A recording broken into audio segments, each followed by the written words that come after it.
Hi friends, happy morning. இன்றைக்கி Thursday. காலையில் எப்பயும் போல் எழுந்திரிச்சாச்சு.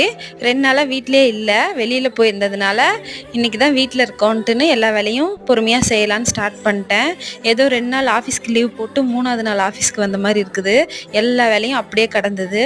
அப்புறம் சரி பொறுமையாக செய்யலாம் அப்படின்ட்டுன்னு ஃபஸ்ட்டு காலையில் குக் பண்ணிட்டேன். அவரைக்காய் போட்டு அரைச்ச குழம்பு மாதிரி தான் வச்சுருந்தேன், தேங்காய் ஊற்றி. அப்புறம் குழம்பு வச்சுட்டு காலையிலக்கு சிம்பிளாக தோசையும் பொடியும் தான். ஏன்னா வேலை இருக்கனால காலையிலக்கு பிரேக்ஃபாஸ்ட்டுக்கெலாம் தனியாக எதுவும் செய்யலை. அப்புறம் சாப்பிட்டு ஹஸ்பண்டும் ஆஃபீஸ் கிளம்பிட்டாங்க. அப்புறம் நானும் வந்துட்டு ஃபுல்லாக வீடெல்லாம் க்ளீன் பண்ண ஸ்டார்ட் பண்ணிட்டேன். துணி வந்துட்டு அப்படியே கடந்தது. 2 நாளாக நான் மடிக்கவே இல்லை. அப்புறம் துணியெல்லாம் மடிச்சுட்டு வீடெல்லாம் ஃபுல்லாக பெருக்கி விட்டுட்டேன். ஹவுஸ் ஒய்ஃபாக இருக்கிறதும் ஒரு ஃபுல் டைம் ஒர்க் தான், லீவ் இல்லாத ஃபுல் டைம் ஒர்க்.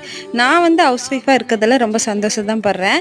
நீங்கள் எப்படின்னு கமெண்ட் பண்ணுங்கள். நாளைக்கு வீடியோவில் பார்க்கலாம். வீடியோ பிடிச்சிருந்தா லைக் பண்ணி சப்ஸ்கிரைப் பண்ணுங்கள். பாய்.